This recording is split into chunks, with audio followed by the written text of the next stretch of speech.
सिद्धेश्वर मंदिर परिसरातील गणपती घाट येथे सिद्धेश्वर पंचकमिटीच्या माध्यमातून लोखंडी बॅरिकेटिंग लावण्याचे काम हाती घेण्यात आले आहे. मात्र या कामाला गणेशोत्सव मध्यवर्ती मंडळाच्या विश्वस्तांकडून विरोध दर्शवण्यात आला. त्यामुळे घाट परिसरातील बॅरिकेडिंगचा मुद्दा चर्चेत आला आहे. या पार्श्वभूमीवर सिद्धेश्वर पंचकमिटीचे चेअरमन धर्मराज काडादी यांनी मध्यवर्ती मंडळाच्या विश्वस्तांसोबत घटनास्थळी पाहणी करून सामोपचाराने तोडगा काढण्याचा प्रयत्न केला. गणपती घाट भक्तांसाठी 24 तास खुला राहणार असून भक्तांच्या सुविधेला कोणताही अडथळा येणार नसल्याचे काडादी यांनी स्पष्ट केले.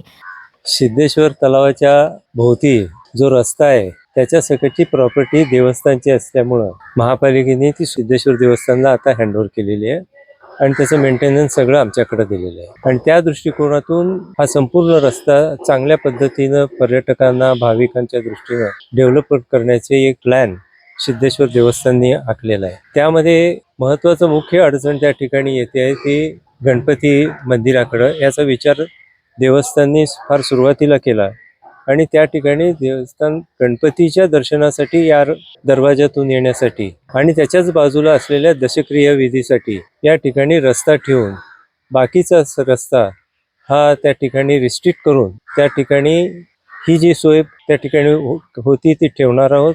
आणि संपूर्ण घाट तलावाच्या बाजूचा हा त्या ठिकाणी रिस्ट्रिक्टेड अशा पद्धतीचा त्या ठिकाणी ठेवणार असल्यामुळं त्याला प्रायव्हसी आपल्याला ठेवावी लागणार आहे आणि तशा पद्धतीनं आपला प्लॅन आहे.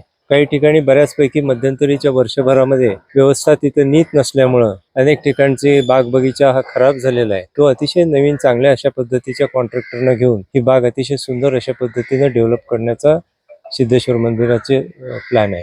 या सर्व प्रक्रियेमध्ये सिद्धेश्वर मंदिर हे सोलापूर शहराचे एकमेव असं ठिकाण आहे की ज्या ठिकाणी अतिशय मध्यवर्ती एक पवित्र अति तेवढंच प्रसन्न अशा वातावरणाचं हे ठिकाण आहे. आणि परगावहून येणारे जे पर्यटक आहेत, जी भक्त मंडळी आहेत, त्यांच्या दृष्टीनं या ठिकाणी सोलापूरचा इतिहास, सिद्धरामेश्वराचा इतिहास या ठिकाणी मंदिर आणि मंदिर परिसरामध्ये थोडक्यात फिरल्यानंतर समजावा.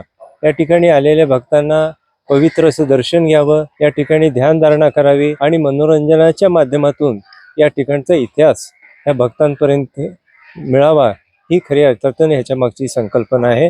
आणि मला विश्वास आहे हे सगळं वर्ष 2-1.5 वर्षामध्ये पूर्ण झालं तर सोलापुरामधलं एक अतिशय भव्य आणि सुंदर अशा पद्धतीचं हे एक वेगळा मेसेज सिद्धरामेश्वरांनी जे 12व्या शतकात दिला तो आता परत देईल अशा पद्धतीने. ही जागा कायमच देवस्थानच्या मालकीची आहे, देवस्थानची होती आणि त्यानंतर स्मार्ट सिटीने ती डेव्हलप करण्यासाठी आम्हाला मागितली, ती त्या ठिकाणी आम्ही दिली. आता स्मार्ट सिटीचं 3 वर्षाचं कॉन्ट्रॅक्ट होऊन परत 4थं वर्ष गेलं, त्यानंतर महापालिकेने हे आम्हाला हँडओव्हर केलं. दरम्यान गणेशोत्सव मध्यवर्ती मंडळाचे विश्वस्त सुनील रसाळे यांनी ही भूमिका स्पष्ट केली. गणेश भक्त तसेच दशविधी क्रियेसाठी येणाऱ्या नागरिकांना कोणतीही अडचण होणार नसेल तर बॅरिकेडिंगला आमची हरकत नाही. मात्र सिद्धेश्वर मंदिराचे पावित्र्यही टिकले पाहिजे अशी अपेक्षा त्यांनी व्यक्त केली.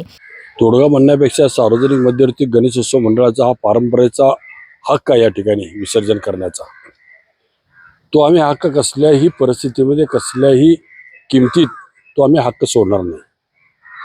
यांची देवस्थानची जी विचार आहेत त्या विचाराशी आम्ही सहमत आहे. सुशोभीकरण किंवा जे लपूटगिरी होती, काही फालतूगिरी होती ही बंद झाली पाहिजे. कारण हे पवित्र ठिकाण आहे. सिद्धेश्वर महाराजांच्या सानिध्यात असलेला हा भाग अत्यंत पुण्य मानला जातो. आणि या ठिकाणी परदेशात आता गावावरनं येणाऱ्या लोकांना, आता जालन्यावरचे लोक आले ते जालन्यावर त्यांनी बघितले, असे महाराष्ट्रातनं अनेक लोक येतात, ते बघतात. त्यावेळेस इथलं वातावरण सोलापूरची किंमत कळते. कारण आजूबाजूचं वातावरण कळल्यानंतर चांगलं राहिलं तर लोकांमध्ये सोलापूरचे लोक किती चांगले. जर वाईट दृश्य दिसलं तर सोलापूरला नावं ठेवली जातील ह्याची देखील आम्हाला जाण आहे. आणि मालकाने जो उपक्रम उभा केला आहे त्याला मध्यवर्ती गणेशोत्सव मंडळाचा पाठिंबा आहे. आमचं एकच मत आहे की 24 तास गणपतीचं दर्शन व्हावं. गणपतीच्या दर्शनाला गणेश भक्तांना कुठल्या प्रकारची अडचण येऊ नये. आणि पलीकडल्या बाजूला जे डस्टबिन करतात त्या डस्टबिनवाल्यांना तो आणि गणपतीचा हे 2 सेक्टर वेगळे केले पाहिजे. आणि मालकाने ते कबूल केले किंवा एक मार्ग आपण दशक्रिया विधीसाठी ठेवूया आणि तो कालांतर 10 वाजता दशक्रिया संपल्यानंतर तो बंद करूया आणि दुपारी 12-1 वाजेपर्यंत गणपतीचा मार्ग ठेवूया. संध्याकाळी 4 ते रात्री 8 वाजेपर्यंत 7:30ला गणपतीची आरती असते.